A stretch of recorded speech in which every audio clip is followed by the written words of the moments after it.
run his town up here at Cloud Crossing ways that he just brought up new heights. Dave's been fighting this fight since we both had brown hair. Is that correct? I used to even have a beard. I had a beard. I shaved my beard, but I used to have brown hair.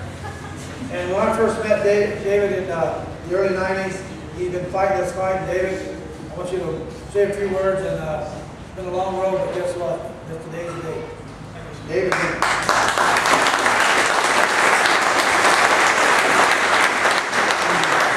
Congressman Pierce, County Commissioners, friends, I want to thank you for coming out today. But most of all, I want to thank all of you folks out there. You are the reason that we are here. You live here. You experience the force day in, day out. This is a beginning. This is really the beginning.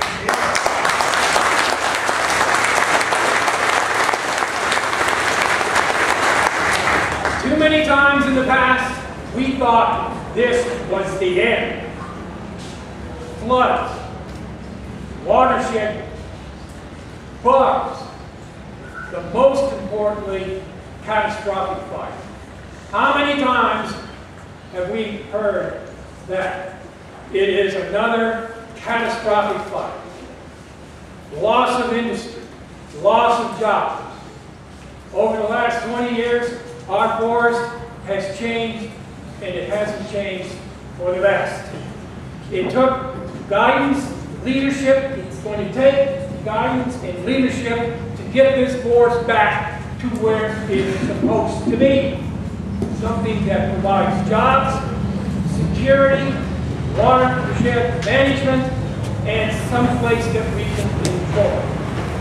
I want to thank all the leadership here, the congressman who said many years ago, that forest needs our help. And this is the beginning. Ladies and gentlemen, thank you for coming out today, and let's begin.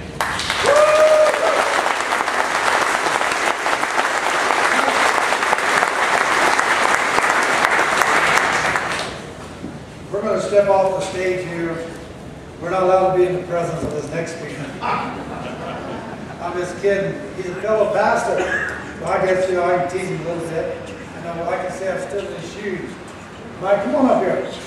Mike Skidmore, the founder and president of the KOFO, is Keep Our Forests Open.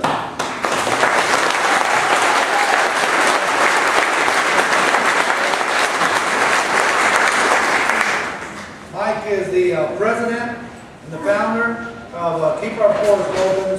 He's over on the west side working the Gila Forest.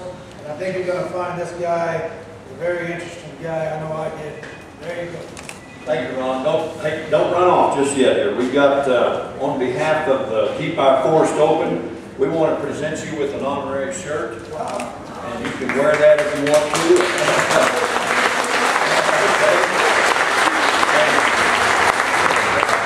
I got your double X.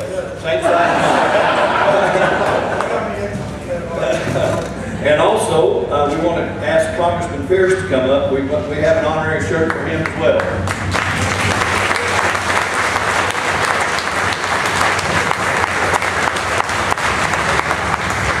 Appreciate that. I want to thank all of you for coming out today. This is truly, I believe, an historical event. I think that people are beginning to wake up and realize that we're losing our country by default.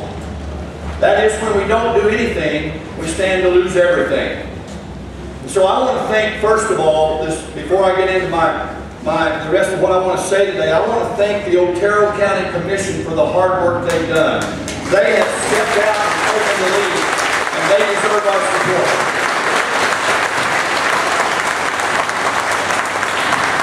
Also, Sheriff Benny House, we appreciate his hard work and his knowledge of the law. You know, sometimes we lose by default simply because we don't know what the law says. And also today we have several of our Sierra County commissioners over from Truth and Consequences that are here today. And we appreciate them traveling. If you guys are back there, would you just wave at us? I know I saw a couple of them. 1, 2, 3. Thank you guys for coming over here. I believe what Otero County is doing is setting a precedent whereby we can take back our country one county at a time. It seems that the people in Washington don't really listen to us on the local level. No matter how hard we try, it seems that the special interest group have their ear more than the ordinary citizen. And I appreciate the fact that Otero County has taken this lead, and we really got excited. I'm not a politician. I've never been involved. I'm a minister. I've been a minister for 33 years. But back in February, we learned that they were preparing to close 96% of the forest to motorized travel. I don't know about you all, but I love the forest. We go up, we camp, we hunt, we ride horses, we ride four-wheelers. We love to be in the mountains. A lot of my preacher friends like to golf. They ask me, say, do you golf? I said, not when I can get horseback. If I got a chance to get on a horse, I'll be there, not on a golf cart. But I love going to the mountains, and when I learned they were going to close our roads and deny us access to some of the places we love to go, I became alarmed. What we began to find was that there were many, many people just like us that were saying, why are they doing this? What's their agenda? What's their motive? In the past, our public lands have been just that. They've been public. BLM, Forest Service land. And since our nation was founded, their policy has been this. You can do anything on the public lands that you want to do unless we specifically tell you you can't. In other words, if they're studying a certain area, they'll fence it off and they'll say, we're studying this area, please leave it alone. But that policy began to shift a couple of years ago, and the new policy adopted by the Forest Service and by the BLM is you can't do anything on public land unless we specifically give you permission.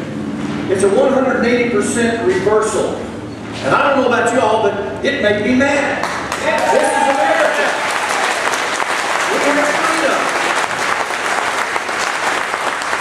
We began to speak to our Forest Service representatives, and they just turned a deaf ear. They're like, well, we get our policies out of Washington and things like that. And I want to think today, I want to stand here and say thank you, Congressman Pierce, for being a representative to our people. We appreciate it very much. Thank you so much. Not only does he represent the great state of New Mexico, but he is also the chairman of the Western States Caucus, and he is fighting in Washington for the rights of all Westerners, and I appreciate it very, very much. I just want to say this. See what you think about this, folks. Can you imagine in America, did you ever think there would be a time when your government would tell you what kind of a light bulb to put in your house? Did you ever think there would be a time when your government would tell you what kind of car to drive? I can just imagine hooking my 5-horse trailer up to my Chevy Volt and trying to get past the end of my driveway. And yet that's exactly what we're facing. In 2014, if the government regulations are not repealed, there's a whole new set of agricultural regulations going in. They're even going to tell you how high you can build your cattle fence. I don't know, but depending on whether you got Brainerd or Angus, it might have to be a little different size. They're even telling us what kind of food we can eat. I don't know about you, to me, vegetarian is an old Indian word for bad hunter. I like my steak medium rare and hot off the grill. So why are we here today? One of the things we've learned in the last 7 months is this. We started to keep our forest open because we wanted our trails to be available and our campsites available. But what we began to learn was the problem was much bigger than what we have today. The cattle ranchers are being driven out of business. Mining has become non-existent. In the Gila, 50 years ago in Catron County, there were 30 operating sawmills. Today, there's one that operates part-time. Our loggers are driven out of business. The ranchers can't make a living for their people. And now they've attacked the recreationists. I mean, the hunters, the four-wheelers, the horseback riders, the trail, all those things are under attack. Why? It's our land. It belongs to we the people. It doesn't belong to the government.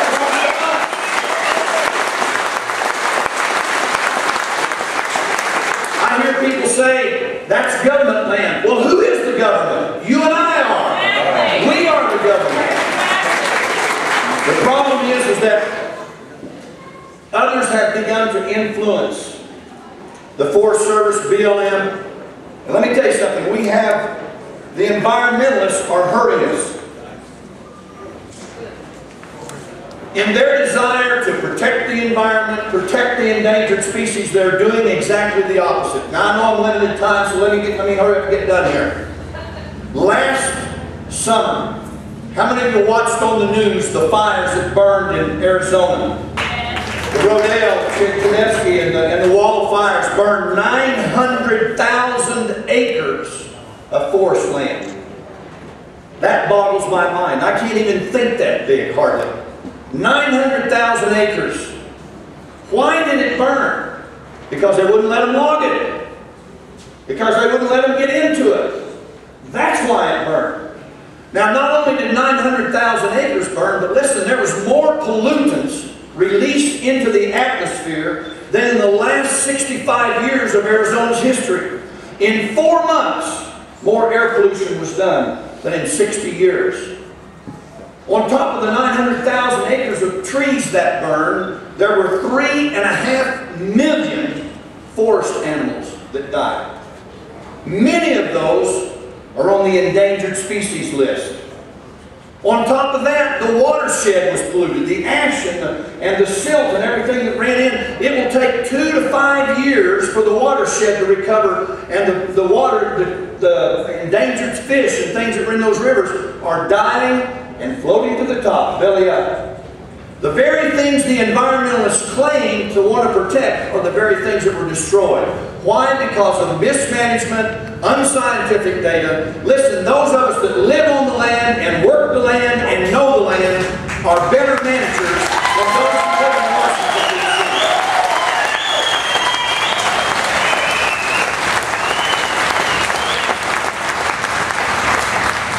When the geologists discovered the gas and oil field over by Artesia, 2 months later, all of a sudden, oh, we've got an endangered species over there. It's funny, that thing's been there for thousands of years. And they just discovered it after the oil and gas was discovered. You see, I want to see my trails left open. Some of you ranchers want more grazing rights, and you deserve it. In the Gila forest, I don't know how it is here in Lincoln, but in the Gila, we're only grazing 3% of the grass that we grazed 50 years ago. We're logging 3% of the timber. What's happening with that grass and timber that's not being harvested? Just keeps getting denser and denser and denser. And when we have a fire like we had here and in Arizona, it's not something we can put out. It becomes catastrophic. It destroys the wildlife, destroys the environment, destroys the economy. Folks, it's time that we stood up and said enough is enough. We have to come together. We have to come together. All these different organizations, the cattle growers, miners, loggers, all of us have got to come together, because together we have a big enough voice to change the situation. I want to thank you for being here today, and thank you for allowing me the time to speak. Ronnie, I appreciate it very much. And God bless America. Let's take our country back.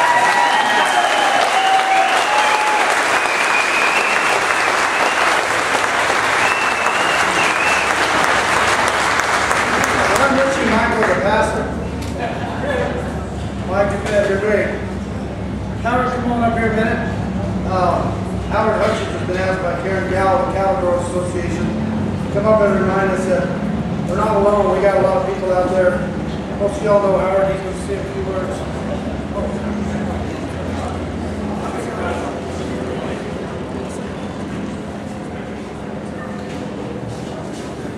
I'd like to say on behalf of New Mexico cattle growers, New Mexico Federal Lands Council, New Mexico Farm and Livestock Bureau, the Coalition of Arizona and New Mexico Counties, that we are very proud of the steps that Otero County is taking today.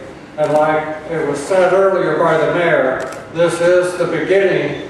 What a lot of you don't know, SB 1 that was passed, that was crafted and pushed through by this agricultural group, started right here in Plowcroft and Otero County. That concept came right out of here 10 years ago, and we're seeing the benefit of it now. And thank you, Otero County, and thank you, Plowcroft.